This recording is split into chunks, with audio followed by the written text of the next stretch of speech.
Welcome students, आप सभी का स्वागत है आज के एमसीक्यू सेशन में। और आज का जो टॉपिक है वो है basic principle of cell injury और एडेप्टेशन के बारे में, जो कि पैथोफिजियोलॉजी का चैप्टर है।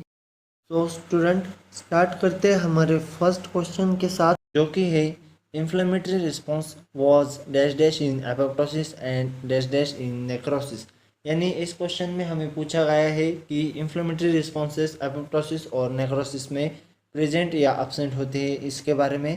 तो इसके लिए जो ऑप्शन है वो है first present present, second both are absent, third present और अब्सेंट, और जो फोर्थ है वो है अब्सेंट और प्रेजेंट। इसका जो राइट आंसर है वो है अब्सेंट और प्रेजेंट, क्योंकि जो इन्फ्लेमेटरी रिस्पॉन्सेस होते हैं वो एपोप्टोसिस में अब्सेंट होते हैं और नेक्रोसिस में प्रेजेंट होते हैं। इसके बाद हमारा जो अगला क्वेश्चन है वो है atrophy means dash dash in cell size. यानी एट्रोफी में क्या होता है और एट्रोफी में सेल की साइज रिड्यूस होती है, इंक्रीज होती है, डिक्रीज होती है, इसके बारे में हमें बात करना है। तो इसके लिए ऑप्शन है increase, second decrease, third multiplication, और जो फोर्थ ऑप्शन है वो है श्रिंक। एट्रोफी में जो सेल की साइज है वो इंक्रीज हो जाती है, इसके लिए जो राइट आंसर है वो है increase. Next question, dash dash is an increase production and growth of normal cells in tissue और ऑर्गन। यानी जो टिश्यू और ऑर्गन में जो सेल्स की नॉर्मल ग्रोथ होती है और सेल्स का जो प्रोडक्शन होता है वो बढ़ जाता है, तो उसी को हम कौन सी टर्म कहते हैं, यही इस क्वेश्चन में हमें पूछा गया है। तो इसके लिए जो ऑप्शन है वो है first option hypertrophy, second option none of this, third option hyperkalemia, और जो फोर्थ ऑप्शन है वो है हाइपरप्लासिया। और इसका जो राइट आंसर है वो है hyperplasia. Hyperplasia means increase production and growth of normal cells in tissue और ऑर्गन। इसके बाद हमारा जो अगला क्वेश्चन है वो है hyperlipoproteinemia is a condition of abnormally elevated levels of dash dash in the blood. यानी जो हाइपरलिपोप्रोटीनेमिया है इसके लिए जो रीज़न है वही इस क्वेश्चन में पूछा गया है। तो इसके लिए जो हमारे ऑप्शन है वो है first option glycerol, second amino acids, third lipids, और जो फोर्थ ऑप्शन है वो है अल्कोहल। तो इसका जो राइट आंसर है वो है लिपिड, क्योंकि लिपिड की लेवल ब्लड में बढ़ जाने के कारण हाइपरलिपोप्रोटीनेमिया हो जाता है। इसके बाद हम बढ़ते हैं हमारे नेक्स्ट क्वेश्चन की ओर, जो कि है lack of dash dash effect disturb the intercellular osmotic balance of cell, so endoplasmic reticulum and Golgi apparatus swell up। यानी किसकी कमी की वजह से जो इंटरसेलुलर ऑस्मोटिक बैलेंस होता है सेल का वो डिस्टर्ब हो जाता है, जिसके कारण जो एंडोप्लाज्मिक रेटिकुलम है और गोल्गी apparatus है वो स्वेल अप हो जाते हैं। तो इसके लिए हमें जो ऑप्शन दिए गए हैं वो है first carbon dioxide, second hydrogen, third nitrogen, और जो फोर्थ है वो है ऑक्सीजन। और इसका जो राइट आंसर है वो है ऑक्सीजन, क्योंकि ऑक्सीजन की डेफिशिएंसी की वजह से जो इंटरसेलुलर ऑस्मोटिक बैलेंस है वो डिस्टर्ब हो जाता है, जिसकी वजह से एंडोप्लाज्मिक रेटिकुलम और गोल्गी apparatus स्वेल अप हो जाते हैं। इसके बाद चलते हैं हमारे नेक्स्ट क्वेश्चन की तरफ, जो कि है activated protease damage dash dash of the cell membrane leads to irreversible cell injury. यानी जो प्रोटीजेस है वो एक्टिवेट होने के कारण सेल मेम्ब्रेन का कौन सा पार्ट डैमेज होता है जो कि इरिवर्सिबल सेल इंजरी दिखा सकता है। तो इसके लिए हमारे जो ऑप्शन है वो है first option glycogen, second option cytoskeleton, third option plasma proteins, और जो फोर्थ ऑप्शन है वो है ग्लूकोज। तो इसका जो राइट आंसर है वो है साइटोस्केलेटन, जो कि प्रोटीजेस एक्टिवेट होने के कारण डैमेज होता है और इरिवर्सिबल सेल इंजरी दिखाता है। तो इसका जो राइट आंसर है वो है साइटोस्केलेटन। अगला question, if mitochondria and endoplasmic reticulum are unable to keep to control level of calcium it leads to. यानी जो कैल्शियम की लेवल होती है वो चेंज हो जाने से और डिस्टर्ब हो जाने से सेल में कौन कौन से चेंजेस आ जाते हैं। तो इसके लिए जो ऑप्शन है वो है increase glutamate release, second option activation of proteases and lipase causing membrane damage, third increase in oxidative stress, और जो फोर्थ है वो है ऑल ऑफ द अबो। तो इसका जो राइट आंसर है वो है ऑल ऑफ द अबो, यानी जो ऊपर दिखाए गए सभी ऑप्शन है वो सभी सही है।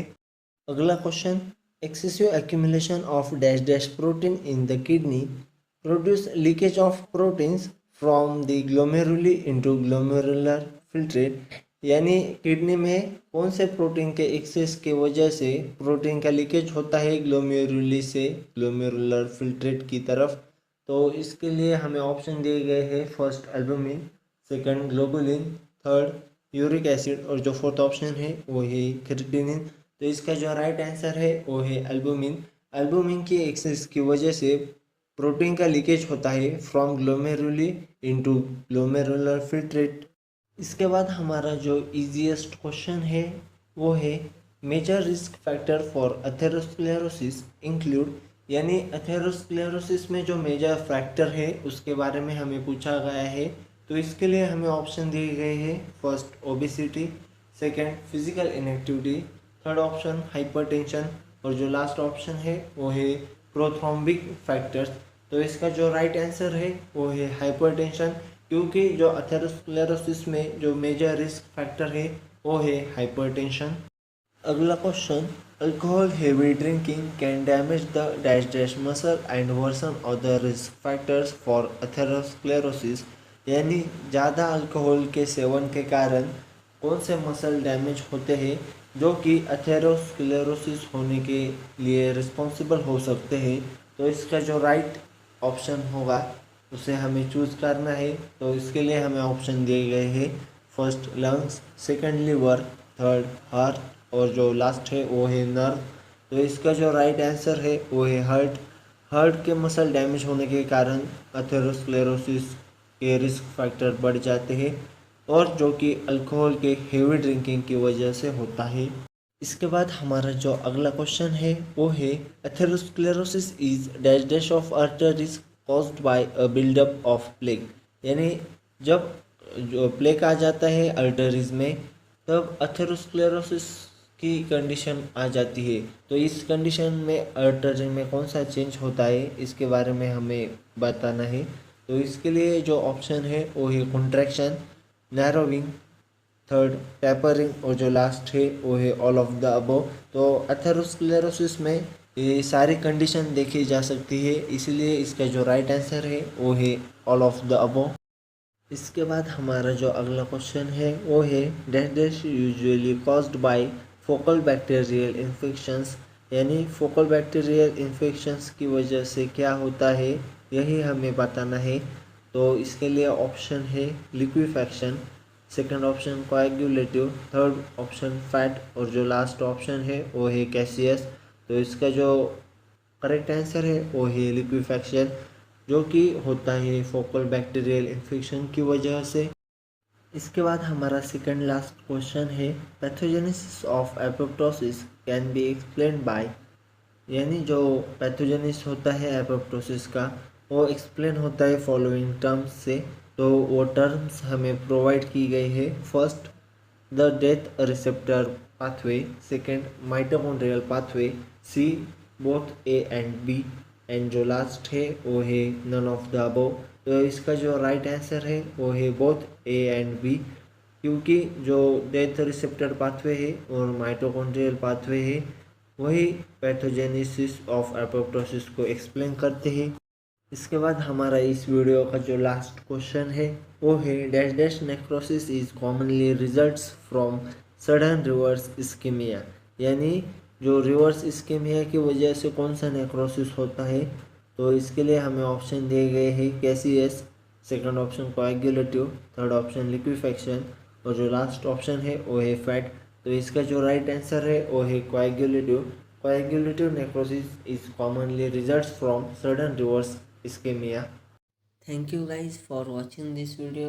Please like, share and subscribe our YouTube channel for better updates and keep supporting us.